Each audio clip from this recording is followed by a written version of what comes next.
వారు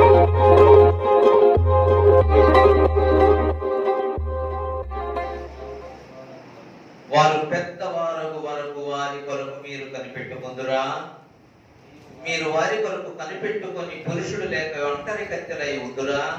నా కుమార్తెలారా, అది కూడదు. యెహోవా నాకు విరోధి ఆయను. జాగ్రత్తగా వినండి. యెహోవా నాకేమయ్యాడు? ఒక మాట, ఆ మాట గుర్తు పెట్టుకోండి. అది మీరు గుర్తు పెట్టుకోవాలి జాగ్రత్తగా. యెహోవా నాకు విరోధి అయ్యాడు. రెండోది 20వ వచనం. ఆమె సర్వశక్తుడు నాకు దుఃఖము కలుగజేశాడు. రెండో మాట గుర్తు పెట్టుకోండి. సర్వశక్తుడు నాకు దుఃఖము కలుగజేశాడు. మూడవది 21వ వచనం. నేను సమృద్ధి కలదాన్నై వెళ్ళి తిని యెహోవా నన్ను రిక్తురాలినిగా తిరిగి రాజేశను.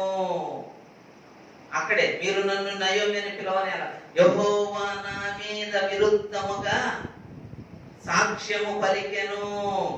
సర్వశక్తుడు నన్ను బాధపరిచెను. ఎన్ని మాటలు మొత్తం? 5 మాటలు. అసలు దేవుని మీద బ్లేమ్ చేయడానికి నయోమికి ఏమన్నా అథారిటీ ఉందా? ఏమన్నా అధికారం ఉందా? దేవుడు తన ఇష్ట ప్రకారంగా ఏదైనా చేయగల సర్వశక్తుడు.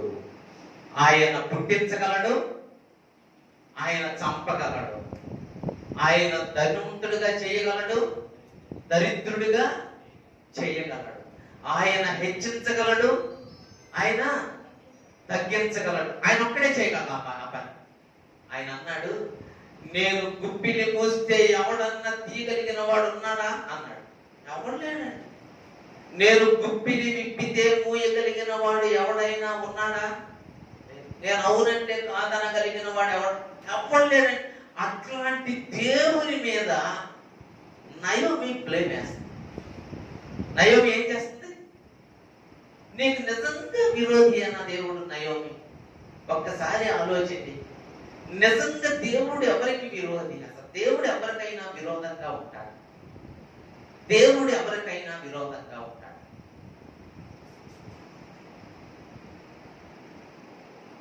సృష్టించబడిన మానవులందరూ ఎవరి పిల్లలు చెప్పండి? దేవుడు. ప్రతి మానవుడు, భూమి మీద ఉన్న ప్రతి మానవుడు ఆయన బిడ్డలే. ఆయన పోలికలో, ఆయన స్వరూపంలో చేయబడిన వారు.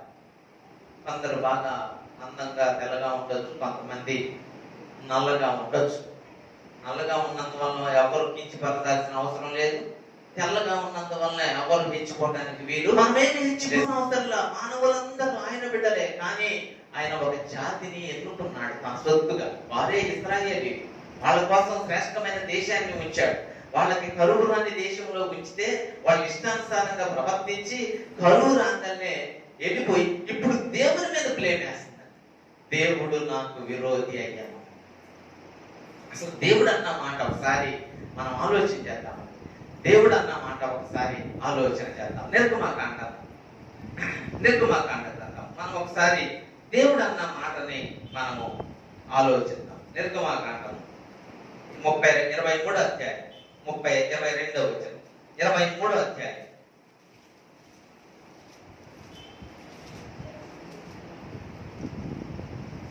23వ అధ్యాయం 22వ వచనం.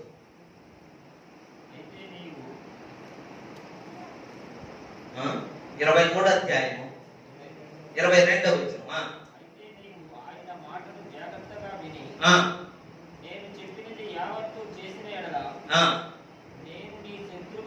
నీవు ఆయన మాట జాగ్రత్తగా విని నేను చెప్పినది యావత్తు చేసిన ఎడల నేను నీ శత్రువులకు శత్రువును, నీ విరోధులకు అబ్బా నేను నీకు విరోధిని కాదు, నీ విరోధులకు, నీకు శత్రువును కాదు, నీ శత్రువులకు.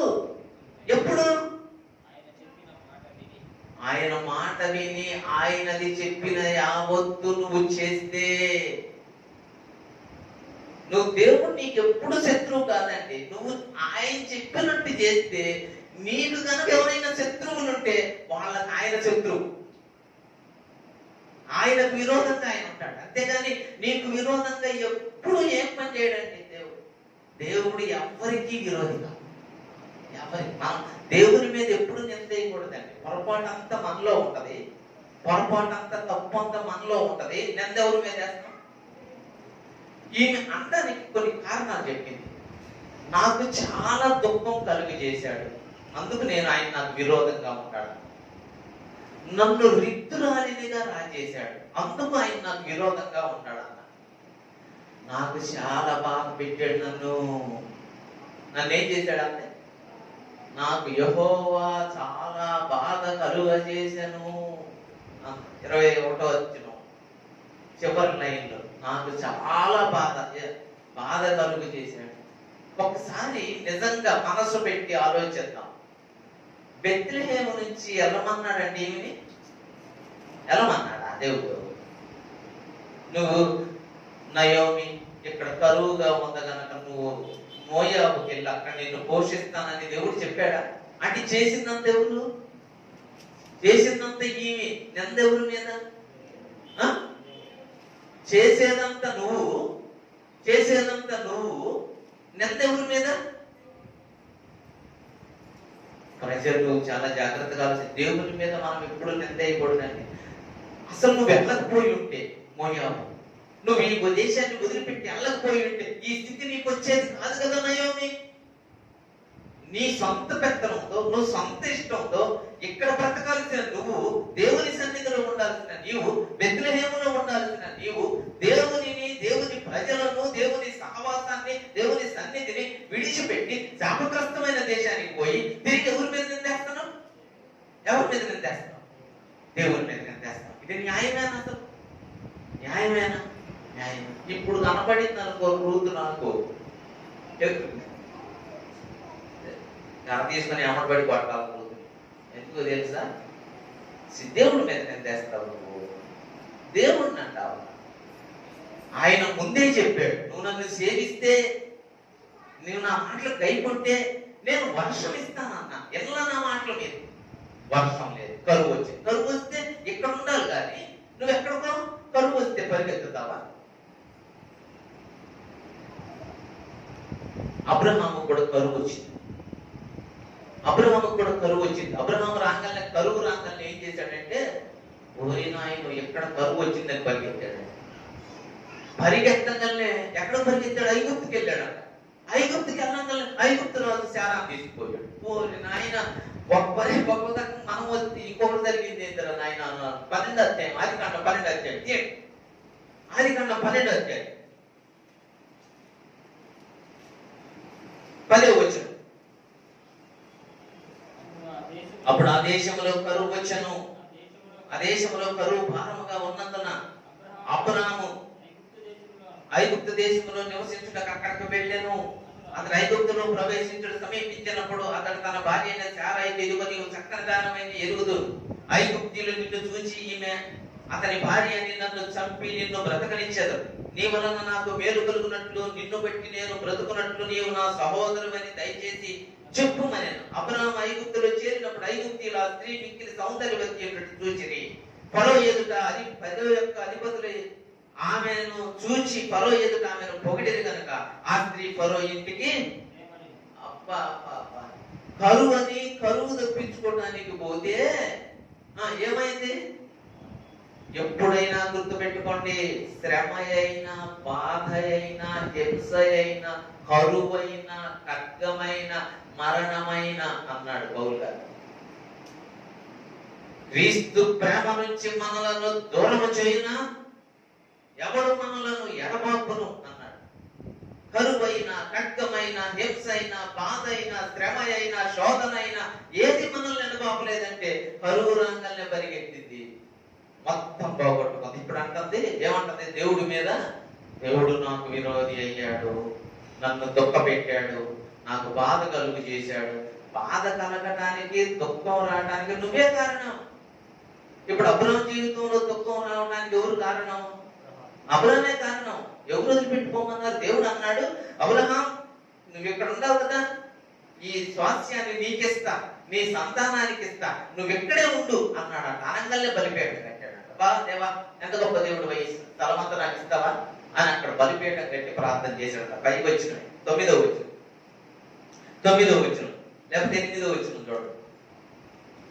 అక్కడ నుండి అతను బయలుదేరి బేతేలు తూర్పునున్న పండగ చేరి పట్టమట్టునున్న బేతేలునకును తూర్పునున్న హాయికిని మధ్య గుడారం వేసి అక్కడ యెహోవాకు బలిపీఠము కట్టి యెహోవా నామమున బలిపీఠం కట్టి ప్రార్థన చేశాడు. అయ్యా దేవా నీకు వందనాలయ్యా, దేవా నాకు సహాయం చేయ్యా, ఈ దేశం అంతా నువ్వు చెప్పినట్టు నాకు ఇచ్చేసేయ్యా అన్నాడు. ఇక్కడే ఉంటానయ్యా, నువ్వు చెప్పినట్టే ఉంటానయ్యా, నువ్వు చెప్పినట్టే చేస్తానయ్యా, నువ్వు పిలిచేవు కనుక ఆశీర్వదిస్తాయా అంటనే లేక కలుగురు అనే వచ్చి 10వ వచనం లేక ఓరి నాయనో ప్రార్థన చేశాను కానీ జరగలేదు కనుక ఎక్కడి నుంచి మనం ఏమవ్వాలి, ఎక్కడి నుంచి ఏమవ్వాలి, తప్పించుకోండి పోయాడు. కడగొంగలానికి పెద్ద మళ్ళీ తిరిగి వచ్చాడు పాపం.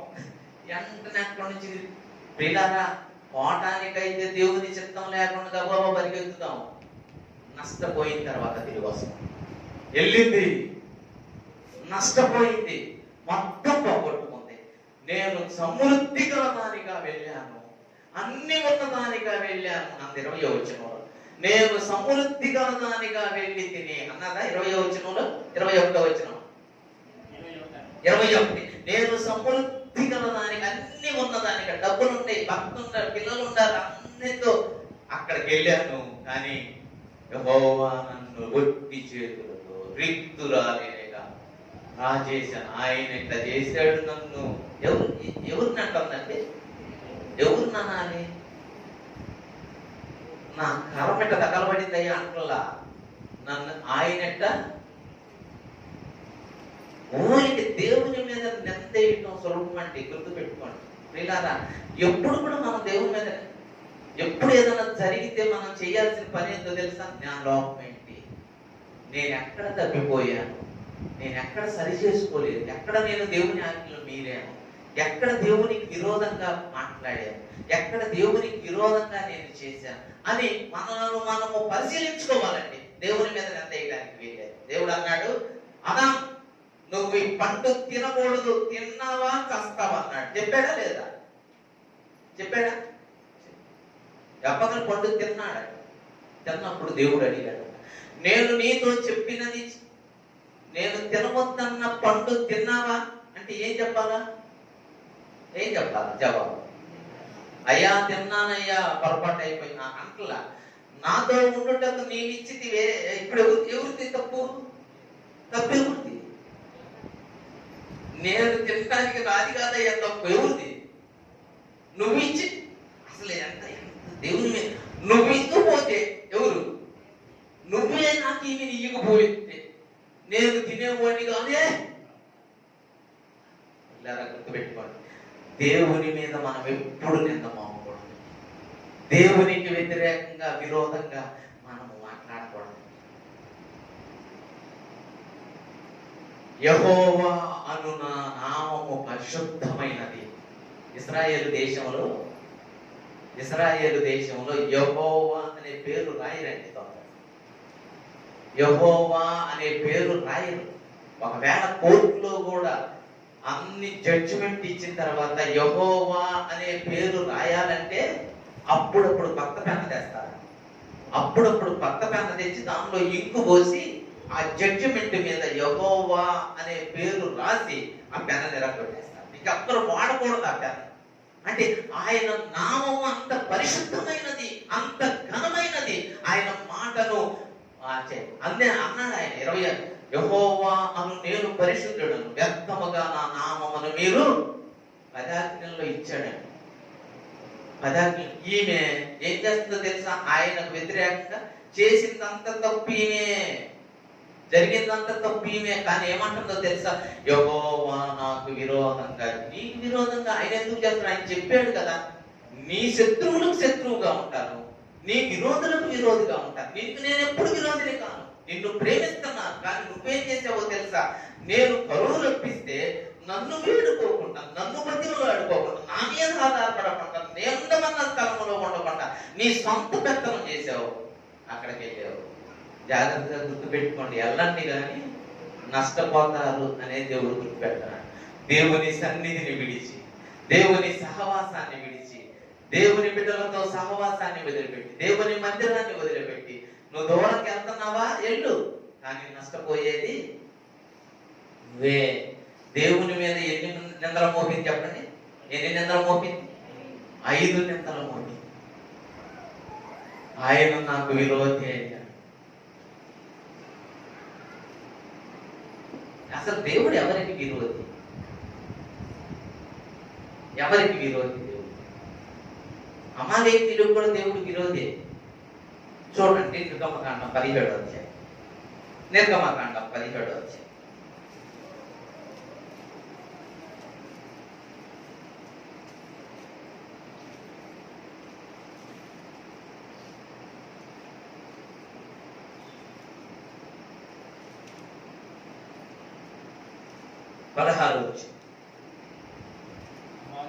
అమాలేకీయులు తమ చేతిని యెహోవా సింహాసనమునకు విరోధముగా ఎత్తిరి కనుక యెహోవాకు అమాలేకీయులతో తరతరముల వరకు ఎప్పుడు ఎత్తారు? వీళ్ళు ఎందుకు ఎత్తారు? అసలు యెహోవా సింహాసనానికి విరోధంగా ఎప్పుడు ఎత్తారు? వాళ్ళు ఇశ్రాయేలీయులతో యుద్ధం చేశారు. అది ఆయన బాధ. నా బిడ్డలతో మీరు యుద్ధం చేస్తారు ఇశ్రాయేలీయులతో. వాళ్ళని నేను ఐగుప్తులో నుంచి విడిపించి తీసుకొని వస్తుంటే వాళ్ళతో మీరు యుద్ధం చేస్తారు. వాళ్ళు మిమ్మల్ని ఏమన్నా కదిలిచ్చారా? మిమ్మల్ని ఏమన్నా అన్నారా? మీరు జోలికి వచ్చారా? మీ ప్రస్తావన చూపించారా? వాళ్ళు మిమ్మల్ని ఏమనకుండా వాళ్ళతో మీరు ఎందుకు యుద్ధానికి వచ్చారు? కాబట్టి మీరు నా సింహాసనానికి విరోధంగా మీరు చెయ్యెత్తారు కనుక మీతో ఎప్పటికీ నాకు, అంటే అమాలేకీయులు దేవునికి శత్రువులు, యుగ యుగాలు వాళ్ళకు శత్రువులే. వాళ్ళని ఎప్పటికీ పక్కనీయకూడదు, వాళ్ళని సంపూర్ణంగా నాశనం చేయాల్సింది. అదే సౌలుతో సంపూర్ణంగా నాశనం చేయాలని సౌలును పంపించాడు. సౌలును పంపించే సౌలు ఏం చేశాడంటే మంచి మంచి వాటిని తెచ్చుకున్నాడు. అక్కడ నుంచి దేవుడు అన్నాడు, నిన్ను రాజుగా ఉండకుండా తీసేస్తాను. నేను చెప్పిన మాట నువ్వు వినలేదు కనుక అమాలేకీయుల్ని సంపూర్ణంగా నాశనం చేసి సౌలు అన్నా. నువ్వేం చేసావు? మంచి మంచి వాటిని తెచ్చుకున్నావు. అవి శాపగ్రస్తమైనవి, వదిలేసేయన్నా, చంపేసేయన్నా, కాల్చేసేయన్నా నువ్వు తెచ్చుకున్నావు. కాబట్టి నీకు నేను రాజుకున్నా తీసేస్తాను పో. దెబ్బకపోయింది ఉద్యోగం. నాకు ఇష్టమైన ఎన్నుకున్నాను అన్నాడు. ఎవరు ఎన్నుకున్నాడు?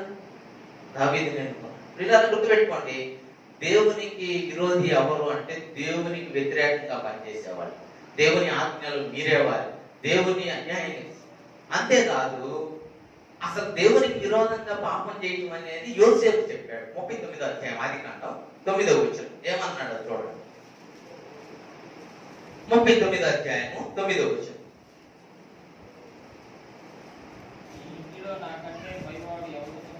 లేదు,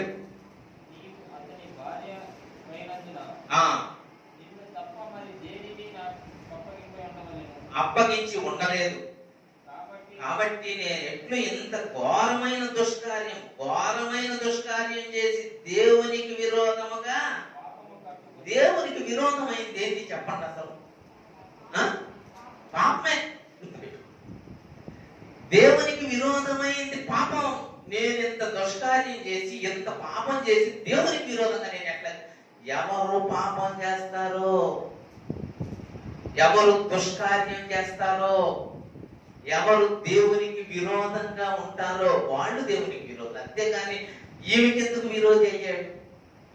ఈమె దేవుని మీద నింద మోపుతుందంట అనవసరం. దేవుణ్ణి బ్లేమ్ చేస్తుందండి.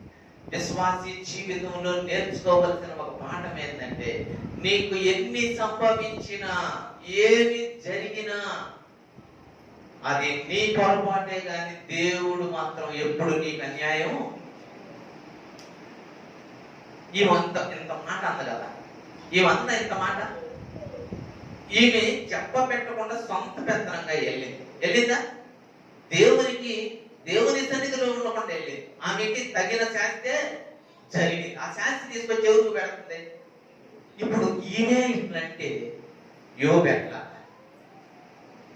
యోబు దేవునికి విరోధి అన్న. ఏమన్నా దేవుని ఆజ్ఞలు మీరేడా? దేవుని కట్టడాలను అనుసరించకుండా ఏమన్నా చేశాడా? ఏమి చేయలేదండి.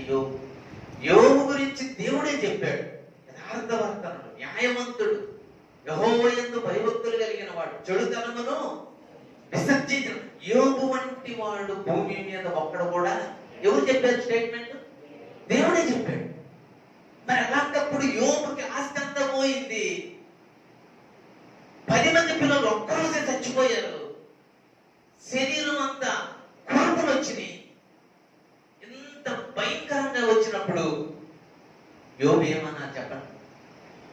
చూడండి యోబు గ్రంథం. యోబు ఏమన్నా నిజంగా ఆలోచన చేస్తానండి. యోబు గ్రంథం 1వ అధ్యాయం.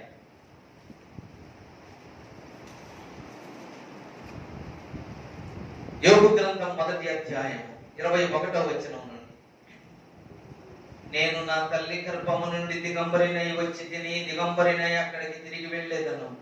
యెహోవా ఇచ్చను, యెహోవా తీసుకొని పోయెను. యెహోవా నామమునకు స్తుతి కలుగును గాక.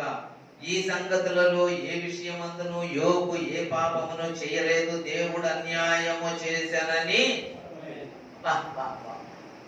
ఇది నిజమైన విశ్వాసీ జీవితం అండి.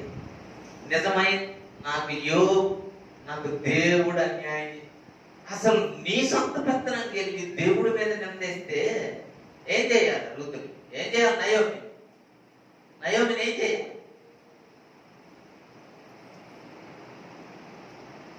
యోబుకు జరిగిన ఈ పనిలో జాగ్రత్తగా పెట్టు. యోబుకు జరిగిన ఈ పరిస్థితుల్లో, ఎలాంటి పరిస్థితిలో యోబు ఎన్ని మాటలు మాట్లాడవచ్చు? నేనేం తప్పు చేయలా, నేను ఎక్కడా తప్పు చేయలా. నా పిల్లల కోసం నేను ప్రతిరోజు అరుణోదయం లేచి నేను ప్రార్థన చేశాను. వారి కొరకు బలులు అర్పించేవాడు.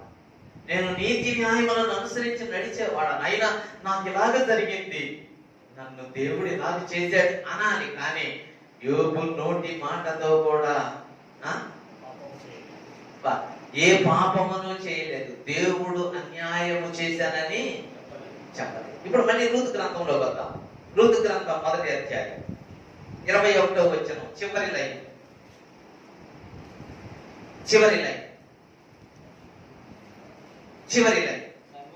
సర్వశక్తుడు నన్ను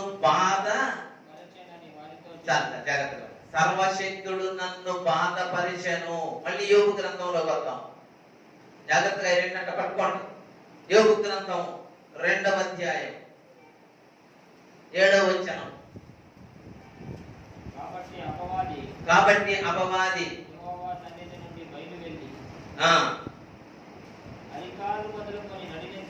అరికాలు మొదలుకొని నడినెత్తి వరకు బాధగల కురుపులతో. ఎలాంటి కురుపులు అంటే మామూలు కురుపులు కాదు. ఆ కురుపులు బాధ పెడతాయి అంట.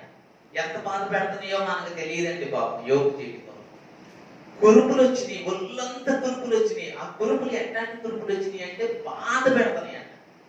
ఇప్పుడు ఈమంటుంది అన్ని బాగొట్టుకొని నన్ను భలే బాధ పెట్టాడు సర్వశక్తివంతుడు అన్నాడు. యోబుకి బాధగల కురుపులు దేవుడు పెట్టాడండి. దేవుడు కావాలనే బాధగల కురుపులు పెట్టాడు.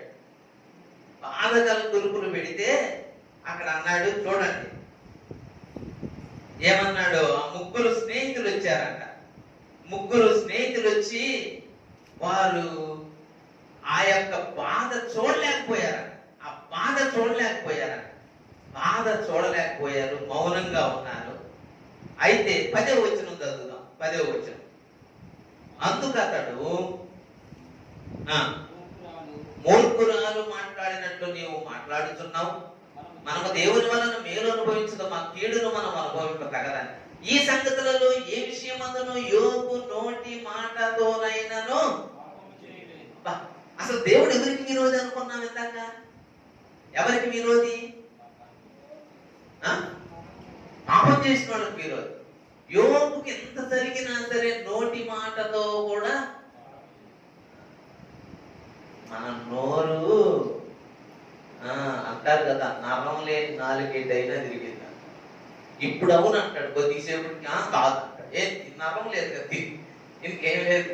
నరం లేని నాలుగు అవును అంటాడు, కొద్దిసేపు కాదు అంటాడు. ప్రియులారా, విశ్వాసి బ్రతుకు ఒకటే మాట. నీ మాట అవునంటే అవును, కాదంటే కాదని ఉండవు. మిగిలినది నువ్వు ఎన్నైనా చెప్పు, అది మిగిలినంత దుష్టుడి నుండి పుట్టినది. నీలో కూడా దుష్టుడిని కలుగు చేస్తాడు వాడు. నీ మాటను కానివ్వకుండా చేస్తాడు, నీ మాటను తిరగదిప్పుతాడు, నీ మాటను అడుగు చేస్తాడు. ఎంత జరిగినా యోబు నోటి మాటతో కూడా పాపం చేయలేదు. ఈయన ఇన్ని చేసి కూడా ఏమంటుంది? సర్వశక్తుడు నన్ను.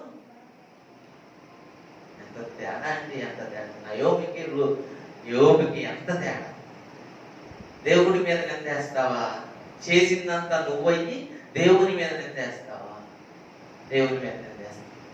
నీ యోబు ఎంత జరిగినా దేవుడిని ఒక మాట, దేవుడు అన్యాయం చేసినని చెప్పలేదు. నోటి మాటతోనైనా పాపము. విశ్వాసి బ్రతుకు ఎలా ఉంది? బాధ కలిగినప్పుడు, కరువు కలిగినప్పుడు, ఇప్పుడు ఆ కరువు బాధ అనే మాటలు వాడాడంటే పౌలు గారు. చూడండి రోమీలకు రాసిన పత్రిక, రోమీలకు రాసిన పత్రిక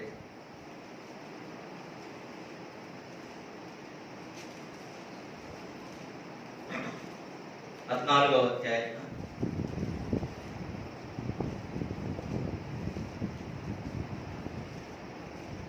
రోమీలకు రాసిన పత్రిక 8వ అధ్యాయం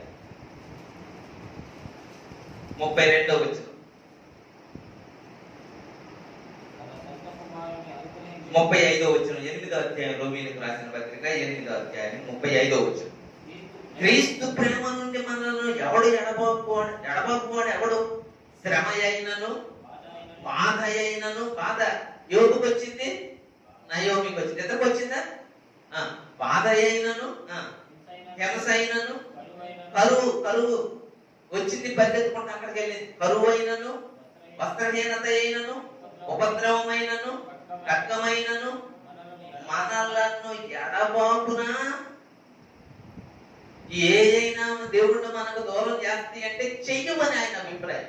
కానీ ఈ రాంగల్ని మనం ఏం చేస్తున్నామంటే, యోగుల కుంటల్లో మనం భక్తిలో, విశ్వాసంలో దేవుడు నాకు అన్యాయం చేశాడని చెప్పకుండా ఉన్నాడు. ఈమైతే దేవుడు నన్ను ఎట్ట చేశాడు, దేవుడు నాకు విరోధం అయ్యాడు, దేవుడు నా మీద పగబట్టాడు, దేవుడు నాకు అన్ని బాగొట్టాడు, దేవుడు నన్ను నష్టపరిచాడు, దేవుడు నన్ను రిక్తురాలిగా రాజేశాడు, దేవుడు నాకు దుఃఖం కలుగజేశాడు. ప్రియులారా, ఆయన సర్వశక్తి గల దేవుడు, ఆయన ఏమైనా చేయగలిగిన వాడు. కానీ మనం ఎప్పుడు ఆయన మీద నింద, ఆయనకు విరోధంగా మనం ఏమీ మాట్లాడకూడదు.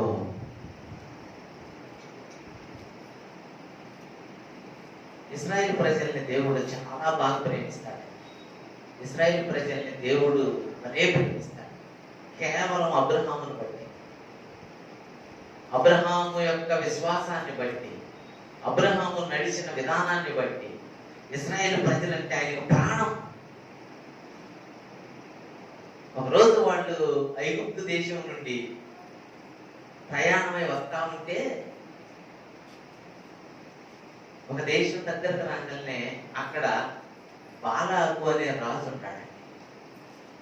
బాలాకు అనే రాజు ఏం చేశాడంటే, వీళ్ళని ఎట్లాగో మనం జయించలేకపోతున్నాం, వీళ్ళని ఎట్లాగో మనం ఓడగొట్టలేకపోతున్నాం. బిలాము అనే ప్రవక్తను పిలిపించాడు. ఎవరు పిలిపించాడు? బిలాము అనే ప్రవక్తను పిలిపించాడండి. బిలాము అనే ప్రవక్తను పిలిపించి ఇశ్రాయేలు ప్రజలను శపించాలి అని ప్రయత్నం చేశాడు. బిలాము ద్వారాగా ఇశ్రాయేలు ప్రజలను ఏం చేయించాలి?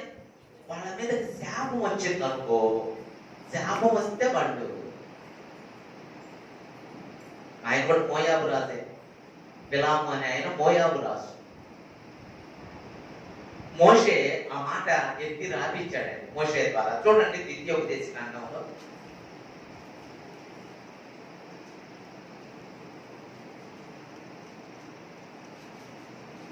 23వ అధ్యాయం 4వ వచనం. ద్వితీయోపదేశకాండం 23వ అధ్యాయం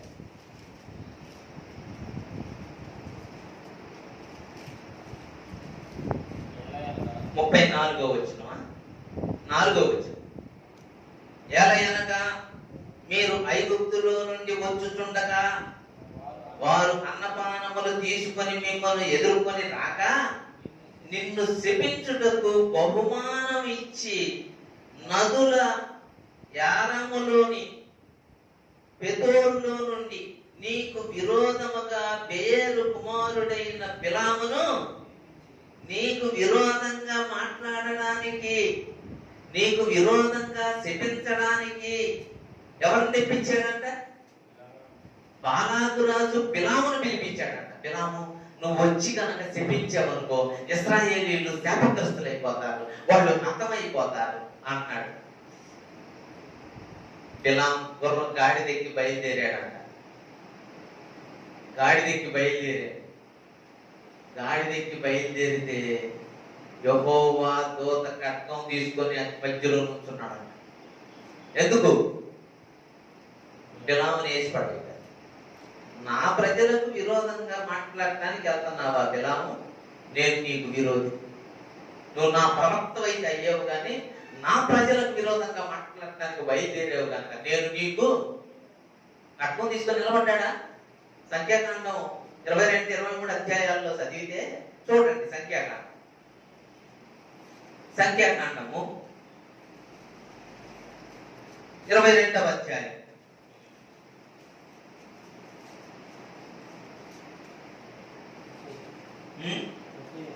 30వ వచనం. అందుకు గాడిద, అది కాదు, నేను నీకు విరోధంగా నిలబడ్డాను అన్నాడు దేవుడు. యెహోవా దూత 32లో ఉందా? అతడు వెళ్ళుతుండగా దేవుని కోపము రగులుకొని యెహోవా దూత అతనికి విరోధి అయి త్రోవలో. యెహోవా దూత ఎవరికి విరోధంగా నిలిచింది? బిలాముకి ఎందుకు విరోధంగా నిలబడింది? బిలాము ఇశ్రాయేలీయుల్ని శపించడానికి పోతున్నాడు. విరోధంగా వాళ్ళ శాపం పెట్టడానికి పోబోతున్న లేక దేవుని దూత అడ్డుకున్నాడు.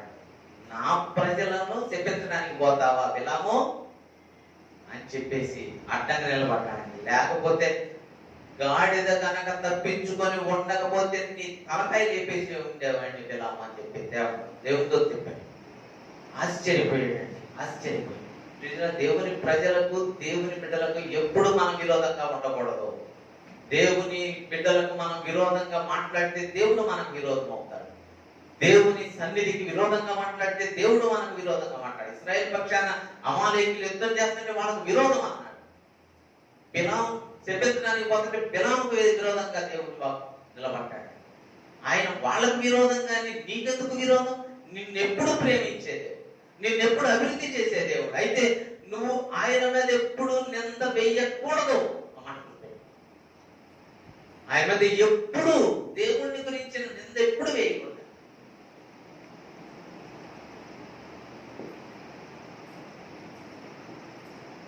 సంఖ్యాకాండం 12వ అధ్యాయం. సంఖ్యాకాండం 12వ అధ్యాయం.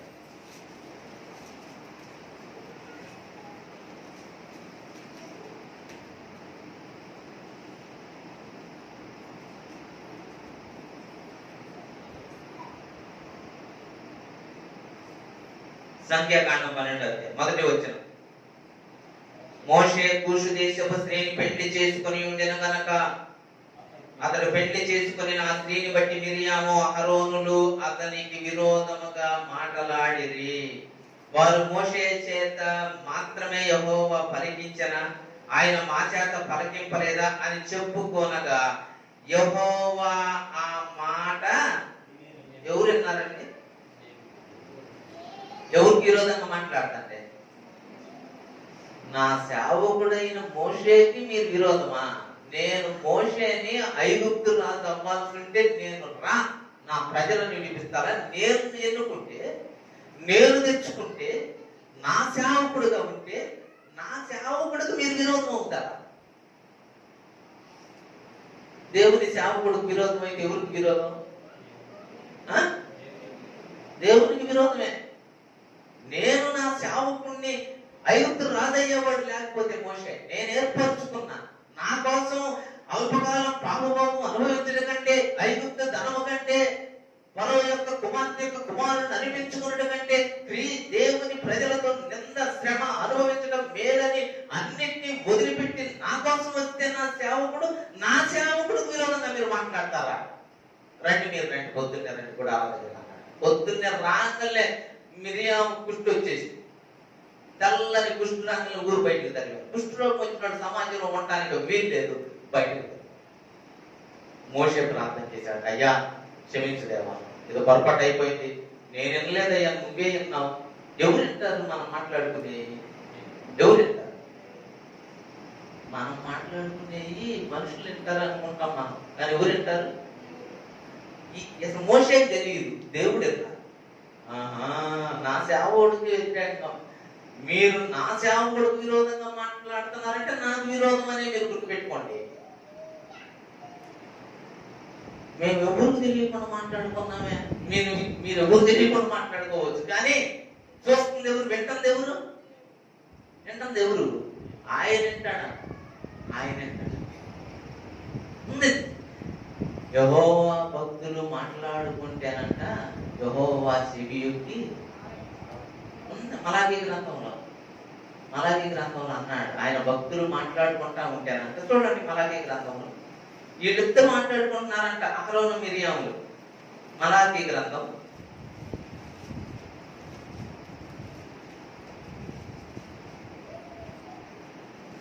16వ వచనం, 3వ అధ్యాయం 16వ వచనం. అప్పుడు యెహోవా యందు భయభక్తులు గలవారు ఒకరితో ఒకరు మాట్లాడుకొనుచుండగా యెహోవా చెవియొగ్గి ఆలకించెను. యెహోవా భక్తులు మాట్లాడుకుంటుంటే ఏం మాట్లాడుకుంటున్నారు? మోషే వ్యతిరేకంగా మాట్లాడుకుంటున్నారని ఇద్దరు. ఇదే మీరు చేసే పని. ఆయన చెవియొగ్గి ఆలకించెను, వెంటనే వినిపించాడు. మిరియాము కుష్ఠరోగం వచ్చింది, వారం రోజులు ఊరు బయట ఉంది, తర్వాత వచ్చింది. తర్వాత ఏం మాట్లాడింది? వచ్చిన తర్వాత నేను ఇది పెట్టా అన్నా అంట. నేను తెలుసులేమో నీ సంగతి, పోయినసారి అట్లా చేస్తే కదా పంపించింది దేవుడు అన్నాడు. రెండోసారి ఇంకేం మాట్లాడలేకపోతుంది, పాపం నోరు కదపలేకపోతుంది. ఎందుకంటే ఒకసారి ఏదో కథనం చేయాలనుకుందంట. నేను మోసే వాళ్ళ అక్కను అంటున్నాను, తెలుసులే నీ సంగతి తెలుసులే, దేవుడు సరిపోయాడు మొత్తం. జీవితకాలం ఆమెకి నింద, అవమానం. వీళ్ళని గుర్తుపెట్టుకోండి, దేవుడి ఎవ్వరికి విరోధి. ఇంకో మాట కూడా అన్నాడు దేవుడు యెషయా గ్రంథం, నాకు విరోధముగా రూపింపబడు ఏ ఆయుధమైనా వర్తిల్లదు. అది ఎంత గొప్పదైనా వర్తిల్లని కూడా చేస్తాను. చేయగలిగిన వాడు ఆయన ఒక్కడే. కాబట్టి ఎప్పుడు ఆయన వెళ్ళాలని ఎంత మోపకూడదు, ఎప్పుడు దేవుడు నాకు ఎట్లా చేశాడు అనకూడదు, ఎప్పుడు నాకు అన్యాయం చేశాడు అన. యోబు అందుకే యోబును రెండంతలుగా ఆశీర్వదించాను అన్నాడు. ఎందుకో తెలుసా? ఎంత జరిగినా దేవుని మీద ఎంత మోపలేదండి. ఈమెకి బాధ కలిగింది అని చెబుతుంది. ఎంతకంటే బాధ కలిగింది యోబుకి, ఒక మాట కూడా అనలేదు. ఈ బాధ వస్తే ఏం చేస్తున్నావు? ఇబ్బంది వస్తే ఏం చేస్తున్నావు? దేవా, నాదేం తప్పు, నాదేమవుతా? నేను ఎక్కడైనా నీ వాక్యాన్ని అనుసరించలేదా? నీ ఆజ్ఞలను మీరుతున్నానా? నీ కట్టడాలను మీరుతున్నానా? నీ శాసనాలను మీరుతున్నానా? నిన్ను సేవించలేకపోతున్నానా? నిన్ను ఇది మనం ఎప్పుడు ఇది పరిశీలన చేసుకోవాలి. కానీ ఎట్టు చేస్తాడు దేవుడు, అట్లా చేస్తాడు అంటే దేవుడు చూస్తా ఉంటాడు.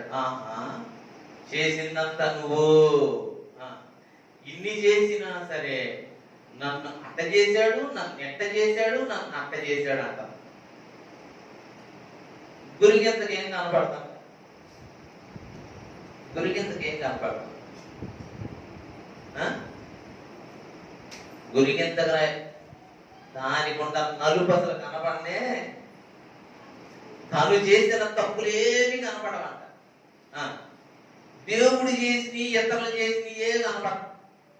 అసలు నీకెందుకు హిట్ అయ్యింది, నువ్వెందుకు హిట్ అయ్యావు అని అంటే అది దేవుడే చేశాడు. ఎవరు?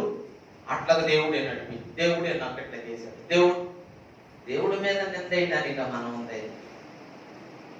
నీ బాధలు తీసేయటానికి, నీ శోధనలు తీసేయటానికి, నీ ఇబ్బందులు తీసేయటానికి, నీ కష్టాలు తీసేయటానికి యేసుక్రీస్తు ప్రభువు ఏం చేశాడో చూద్దాం. పేతురు రాసిన మొదటి పత్రిక 2వ అధ్యాయం. పేతురు రాసిన మొదటి పత్రిక 2వ అధ్యాయం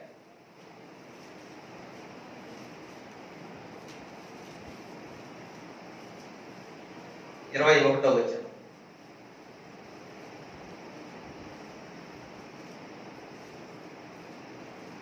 రెండవ అధ్యాయం 21వ వచనం.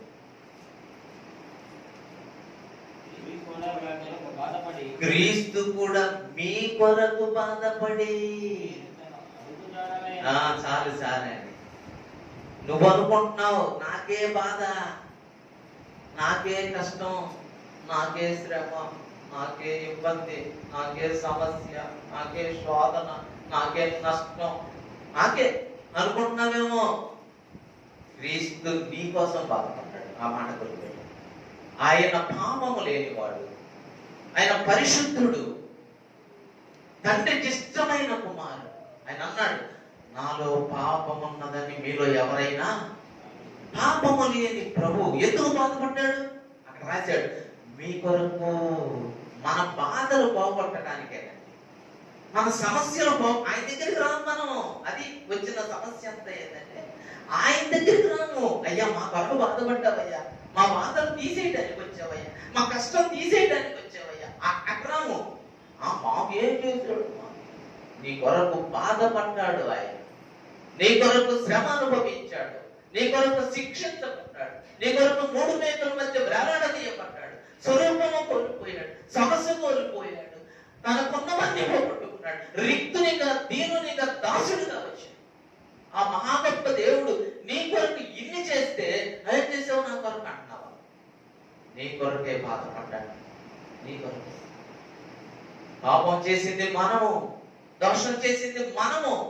మన కొరకు ఆయన మన బాధలు తొలగించడానికే, మన కష్టం తొలగించడానికే, మన ఇబ్బందులు తొలగించడానికే.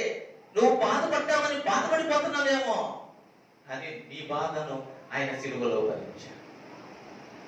నాలో పాపం ఉన్నదని మీలో ఎవరైనా చెప్పగలరంటే ఇంతవరకు ప్రపంచంలో ఎవ్వరు యేసు ప్రభువులో పాపం ఉందని చెప్పలేకపోతున్నారు. యేసు ప్రభు ఇంకొక మాట కూడా అన్నాడు, మీలో పాపం లేదు చెప్పండి. నాలో పాపం ఉందని ఎవరన్నా చూపిస్తారంటే ఎప్పుడు చూపించలేకపోయాడు. మీలో పాపం లేనివాడు నిలబడతాను. మీలో పాపం లేనివాడు రాయి. ఎవ్వరు, అందరూ, పెద్దవారు మొదలుకొని చిన్నవారి వరకు. నువ్వెత్తన్నావేంద్రా అన్నాడు. మొన్న మా అమ్మ జేబులో డబ్బులు తీశారు. వాడికి గుర్తొచ్చేసింది. మా అమ్మ దాచిపెట్టి సాటుగా తినేసారు. వాడికి గుర్తొచ్చింది వాడు చేసిన పనులు. వాడు ఊరి నాయన ఇది పాపం కదా, నేను మా అమ్మకి చెప్పకుండా మొత్తం తినేసాను కదా. నువ్వెత్తన్నావేంద్రా అంటున్నారంట. చిన్నవాడు, పెద్దవారు మొదలుకొని చిన్నవారి వరకు అంటున్నాయి. వాడు కూడా ఎంత అడిగాడు, ఎందుకు నువ్వెత్తన్నావు అంటే, మొన్న మా క్లాసులో వాడు స్కేల్ తెచ్చేసారు. ఎవరి స్కేల్? స్కేల్ తెచ్చారు, పెన్నం తెచ్చారు, పేపర్. వాడి పెన్నం తెచ్చేసా, వాళ్ళ అమ్మ బాక్సులో పెట్టి పంపించి నేను తినేసా. చిన్నాడికి కూడా గుర్తొస్తాను వాడి తప్పులు, వాడి పాప. పెద్దవాడు గుర్తొస్తే వాడు నన్ను పడేసిపోతున్నారు. ప్రభు అంటాడు, నాలో పాపం లేదు, మీలో పాపం. మీరు పాపంలోనే ఉండి చనిపోతే నేను వెళ్ళే స్థలానికి మీరు రాలేరు. మీరు పాపం విడిచిపెట్టాలి. పాపము దేవునికి విరోధమైనది. పాపికి దేవుడు పాపానికి విరోధి, పాపికి విరోధి కాదు. పాపిని క్షమించడానికి ఆయన ఎప్పుడు సిద్ధమే. పాపమును విడిచిపెట్టినండి అన్నాడు. ప్రయాసపడి భారం పోయిన సమస్య జిల్లాలో నా ఎందుకు రండి, నేను మీకు విశ్రాంతిని ఇస్తాను, నెమ్మదిని ఇస్తాను, సమాధానాన్ని ఇస్తాను, సంతోషాన్ని ఇస్తాను, ఆనందం ఇస్తాను, పరలోకం ఇస్తానని ఆయన అంటున్నాడు. మనం ఆయన దగ్గర కావాలి. పాపములు క్షమించగలిగిన సమర్థుడైన మన దేవుడు ఉన్నాడు. ఆయన నీ కొరకు నా కొరకు కలువరి శిలువలో బాధపడ్డాడండి. ఈ మంటను నన్ను బాధ పెట్టాడు అంటుంది, కానీ ఆమె బాధను భరించిన దేవుడు. నీ బాధను భరించిన దేవుడు, నా బాధలు భరించిన దేవుడు, మన బాధలు భరించిన.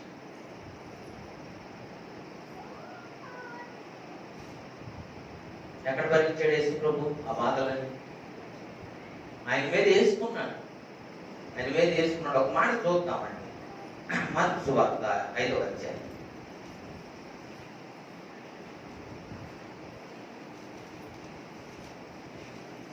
మార్కు సువార్త 5వ అధ్యాయం 29వ వచనం. వెంటనే ఆమె రక్తధార కట్టెలు కనుక తన శరీరములో నుండి ఆ బాధ ఉందంట ఆమెకు కూడా. వెంటనే ఆమె రక్తధార కట్టి ఆమె బాధ ఎప్పుడు ఆమె బాధ నివారణ అయ్యింది? ఎప్పుడైంది ఆ బాధ నివారణ? యేసుప్రభు వస్త్రం ముట్టుకున్నాక ఈమెలో బాధ పోయింది. ఈ బాధ అంతా ఎక్కడికి పోయింది? ఈమెలో ఉన్న బాధ ఎక్కడికి పోయింది? ఇంతకుముందంతా బాధపడింది, డబ్బులు ఖర్చు పెట్టుకుంది, బాధపడతా ఉంది. ఈ బాధ అంతా ఎక్కడికి వెళ్ళింది? వెంటనే ఆమె రక్తధార కట్టింది. ఎక్కడ కట్టింది? యేసు ప్రభు వస్త్రం. ఈమె బాధ వెంటనే యేసు ప్రభువుకి ట్రాన్స్ఫర్ అయింది. ఈమెలో ఉండాల్సిన బాధ ఎవరు తీసుకున్నారు? యేసు ప్రభు తీసుకున్నాడు. యేసు ప్రభుకి వెంటనే అయిపోయాడు. నన్ను ఎవరో ముట్టుకున్నాను. ఎంతమంది పడుతుంటే ఎవరు ముట్టుకుంటారంట? ఏంటంటే నాకులోకి బాధ వచ్చింది. ఎవరి బాధో నాలోకి వచ్చింది. ఎవరో నన్ను ముట్టుకున్నారు అనేది యేసు ప్రభు చెప్పలేదు, కానీ బయటికి నన్ను మొత్తానికి ఎవరో బాధ కల్లా వాళ్ళు ముట్టుకున్నారు. ఆ బాధ నాకు వచ్చింది. ఎవరు అనేది నాకు ఉండలేక బయటకు వచ్చి అయ్యా 12 సంవత్సరాల నుండి బాధపడుతున్నానయ్యా. 1 సంవత్సరం కాదు, 2 సంవత్సరాలు కాదయ్యా, 12 సంవత్సరాల నుంచి బాధ. నా బాధ ఎక్కడ పోయిందో నాకు అర్థం కావట్లేదయ్యా. నిన్ను ముట్టుకోగానే నా బాధ పోయిందయ్యా. చివరిలో యేసు ప్రభు అన్నాడు. చూడండి అక్కడే యేసు ప్రభు ఏమన్నాడు? చివరి వచనంలో 34వ వచనం. అందుకు ఆయన, కుమారి, నీ విశ్వాసము నేను స్వస్థపరిచాను, సమాధానం ఒకలదోనైపో, నీ బాధ వెళ్ళిపో, నీ బాధ పోయింది పో. నీ బాధ నాలోకి వచ్చేసింది. ఇంకా నీలో బాధ, నీ బాధ పోవాలంటే యేసు ప్రభు దగ్గరకు రావాలండి. నన్ను బాధ పెట్టాడు అని అక్కడ కూర్చునే కంటే యేసు ప్రభు దగ్గరికి రా. విశ్వాసంతో ఆయన్ని ముట్టుకో, వాక్యాన్ని ముట్టుకో, బైబిల్ పట్టుకో, తలకన పెట్టుకోమంటలా. నేను మళ్ళీ గుర్తుపెట్టు. చాలా మంది బాధలు పోవడానికి ఏం చేస్తారో తెలుసా? ఏం చేస్తారు? బైబిల్ తలకెంత పెట్టుకుంటారు. అన్ని మాత్రం బాధయా? వాక్యాన్ని అనుసరిస్తేనే బాధ, వాక్యాన్ని నమ్మితేనే బాధ, యేసు ప్రభువుల హృదయంలో అంగీకరిస్తేనే బాధ. ఆయనను ముట్టుకోవాలి. ఆత్మ సంబంధంగా విశ్వాసం. బైబిల్ పెట్టుకున్నందువల్ల బాధ పోదు. గుర్తుపెట్టుకో, యేసు ప్రభువును ముట్టుకుంది, వెంటనే ఆమె బాధ యేసు ప్రభువులకు ట్రాన్స్ఫర్ అయింది. ఈ బాధ ఆయన అక్కడ భరించాడు. ఆయన మన రోగములను సహించను అని ఉందండి. ఆయన పొందిన దెబ్బల చేత మనకి స్వస్థత. ఇలాగా గుర్తుపెట్టుకున్నాం. ఆయన మనలను బాధ పెట్టువాడు కాదు, మనకు విరోధి కాదు. మనం ఆయన మీద నింద వేయవలసిన అవసరం లేదు. పరిశుద్ధుడా, నమ్మదగిన దేవా, మీకు స్తోత్రము చెల్లిస్తున్నాను. కరువును తప్పించుకోవాలని నష్టపోయిన నయోమి విచిత్రమైన వాదన చేస్తున్నట్లుగా మేము చూస్తున్నాం. ప్రభు, సర్వశక్తుడమైన నిన్ను నిందిస్తుంది దేవా.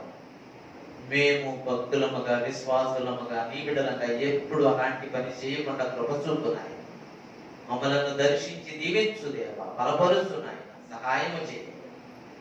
నీవు మాకు విరోధివి కాదు, మా బాధలు భరించు అని మమ్మలను సమృద్ధిలోనికి తీసుకొని వచ్చువాడు. మా దుఃఖములను, మా వ్యాధులను, మా బాధలను మాకు బదులుగా మా స్థానంలో సహించిన దేవుడు అయ్యా. నిన్నెప్పుడు మా ప్రభువ నింద వేయకుండా కృప చూపండి. నిన్ను బ్రతిమలాడుకొని మా జీవన విధానాన్ని కొనసాగించినట్లు సహాయం చేయండి. మా పొరపాట్లే మా యొక్క ఇబ్బందులకు, సమస్యలకు కారణం. నీవు న్యాయవంతుడవు, నమ్మదగిన దేవుడవు. నిన్ను సేవిస్తూ నీ ఆజ్ఞలు గైకుంటూ ముందుకు సాగునట్లు కృప చూపుమని, చెరి వచ్చిన నీ బిడ్డలను దీవించుమని, విన్న వాక్యం వాళ్ళ హృదయాల్లో ముద్రించుమని, మమ్మలను నాయన తిరిగి కలుసుకునే పర్యంతము సహాయం చేసి బలపరచుమని యేసు క్రీస్తు ప్రభు నామములో స్తోత్రములు చెల్లించి ప్రార్థన చేసి వేడుకుంటున్నాను తండ్రి. ఆమేన్. తండ్రి అయిన దేవుని ప్రేమయు, ప్రభువైన యేసు క్రీస్తు వారి కృపయు, పరిశుద్ధాత్మ దేవుని సహవాసము చేరి వచ్చిన మనకందరికీ సకల లోక పరిశుద్ధులకు సదాకాలము తోడై ఉండి కాపాడును గాక. ఆమేన్. ప్రియులారా, అందరికీ ప్రేమపూర్వక వందనాలు తెలియజేస్తున్నాను. ఓపికగా దేవుని వాక్యం విన్నారు, దేవుని వాక్యానుసారంగా నడుచుకోవాలని తెలియజేస్తున్నాను. ఆరాధన ముగించబడింది. సెలవు తీసుకుంటాం. అందరికీ వందనాలు.